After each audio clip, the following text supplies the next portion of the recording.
Še enkrat dobrodošli. Polkovnik Blaznik. Hvala.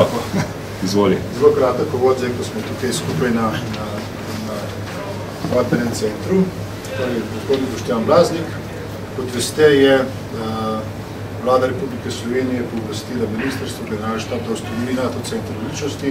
Za lokacijo so bile izbrane Poljče, to je objekt Ministrstva za obrambo, kateremu se je zdaj spremenila namennost in postal vojaški objekt. 27. marca v Norfolku v Ameriki Slovenija, Nemčija, Italija in Hrvaška kot NATO države podpisujejo Memorandum of Understanding, pravi sporazum o sodelovanju, kateremu se v naknadno pridružila še Avstrija kot partnerska država. Sprav 27. marca je tisti datum, ko bo tudi formalno pravno center pričel delovati. V športnem žargonu mi aktivnosti že izvajamo, kot če na olimpijskih igrah na svetovnem prvenstvu, še pred otvoritvijo, prvi tekme že potekajo. Podobno je z nami, imamo prvi tečaj. Tečaji bodo stalnica našega delovanja, vendar bodo samo ena od stvari. Danes, kar boste videli, v bistvu, ta tečaj praktično smo izvajali že v časih gorske šole nekdanje in tudi v okviru sodelovanja z ostalimi vojskami.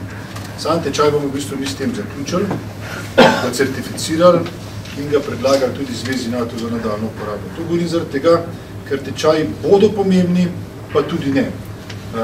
NATO in pa te države, ki vstopajo v center, si želijo predvsem napredka na področju standardizacije in povezljivosti. Danes NATO za tako pomembno področje kot je gorsko bojevanje nima svoje institucije, nima svoje doktrine, nima različnih standardov. Skratka, vsaka od močnih držav alpskega loka in tudi Amerike ima gorske enote, ima gorske šole, vendar Zveza NATO je ugotovila, da ta povezljivost šepa, da so rezerve pri standardizaciji, zato je zaupala Sloveniji, da ustanovi ta center.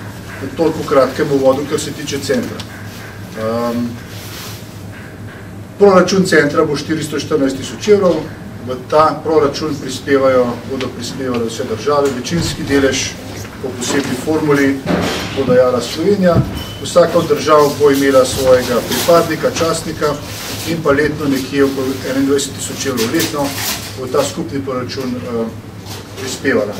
Center ima eno posebnost zaradi tega, ker je to del smart defense ali pa pametne obrambe, so želeli v NATO, da ti centri, od katerih jih zdaj 20 že deluje, da bi čim bolj neodvisni. In to se kaže prvič skozi proračun, drugič pa tudi skozi načela delovanja. Se pravi, gre za neodvisno mednarodno vojaško organizacijo, ki ni neposredno vezana ne na NATO, ne na državo ustanoviteljico in jo vodi za to tako imenovani steering committee. In vodi steering committee. Se pravi, ta del je okrog centra. Potem drugo je pa sam tečaj, imate tudi v gradivu. V tokratnem tečaju imamo 24 pripadnikov iz 7 držav. Tudi tokrat imamo nekatere države, ki so prvič, naprimer Libanon. Imeli smo v preteklosti tudi že nekatere zanimive, kot so Brazilija, Kitajska, Azerbejdžan, ki tudi danes gostimo delegacijo iz Azerbejdžana. Skratka, tukaj tradicija izvajanja tečajev je znanje. Zdaj pa mi moramo narediti preskok v še trajnejšo obliko, kot sem rekel.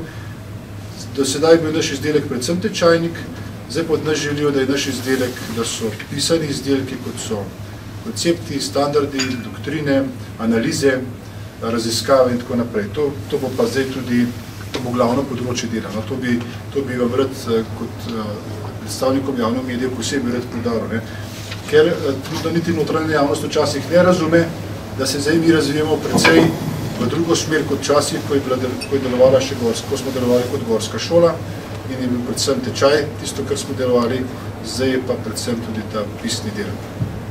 Danes na današnji točki v bistvu boste videli del urjenja. Zdaj smo v drugem tednu. Prvi teden so bili tečajniki nameščeni v Poljčah, v sobah, tam imamo za 50 tečajnikov prostora. V drugem tednu smo nameščeni tukaj na Pokluki, se pravi, celotni teden usposabljanja poteka tukaj. Tretji teden, naslednji teden pa bo terensko in bodo tudi prespali v bivakih, se pravi zunaj. S tem tudi postopnost tečaja narašča. Tečaj je namenjen posameznikom. Zdaj, naša glavna naloga prvič je, da preverimo, da pogledamo, kako se znajo gibati v gorskem svetu v zahtevnih klimatskih razmerah. Potem jih učimo preživeti in šele potem del elementov bojevanja. Kot rečeno je pa to namenjeno posameznikom, da vas boste videli delo na 3 točkah. Če imate željo za kakšno posebno izjavo deleženca, imamo jih pa z ZDA, z Velike Britanije, Hrvaške, Črne gore, Libanona, Kosova in Slovenije. To je teh 7 držav, teh tečajnikov. Jaz, če kakšno vprašanje že zdaj, sem takoj na voljo, prosim. A kakve ženske pa ni? Ne, ženske pa tokrat ni. Čeprav je pa, smo pa že imeli.